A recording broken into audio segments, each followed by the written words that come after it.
Lenin sir இருக்காரு editing. O my God, என்னோட குறும்படம் பத்தி சொல்லி ஆகணும். லெனின் சார் இல்லைன்னா கண்டிப்பா முடியவே முடியாது.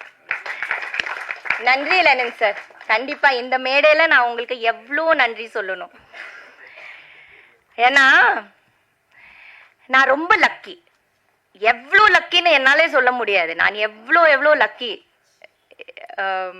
எல்லாமே என்னோட லைஃப்ல நடந்தது நல்ல நல்ல விஷயங்கள்ல இந்த குறும்படம் கூட அவ்வளோ லக்கான ஒரு விஷயம்தான். எல்லாமே ஒரு ஆர்வம் தான். நம்ம போடுற அந்த ஆர்வம், நம்ம போடுற அந்த பேஷன் தான் நமக்கு எல்லாமே கொடுக்குது. ஸோ அந்த மாதிரி லெனின் சாரோட support, oh my god, such a sweet person. கோவப்படுறேன்னு சொன்னீங்களே தானு சார், நான் ஷாக் ஆயிட்டேன் ஒரு செகண்ட். ஐயோ, அவ்வளோ ஸ்வீட்டான ஒரு பர்சன், அவ்வளோ ஒரு ஸ்வீட்டான ஒரு பர்சன். ஒரே ஒரு ஃபோன் பண்ண, ஒரு குறும்படம் எடுத்திருக்கேன், உடனே அவரு எடிட்டிங் செய்யணுமா அப்படின்னாரு.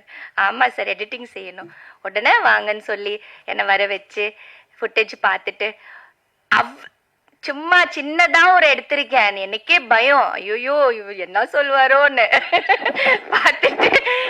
ஆனா அதை எப்படி நம்ம சரி பண்ணலாம், எப்படி ரெக்டிஃபை பண்ணலாம், எவ்வளவு அழகா அதை எடிட் பண்ணலான்னு சாரோட இது இல்லாம கண்டிப்பா முடியாது. அவரோட சப்போர்ட்டுக்கு ரொம்ப ரொம்ப ரொம்ப ரொம்ப நன்றி.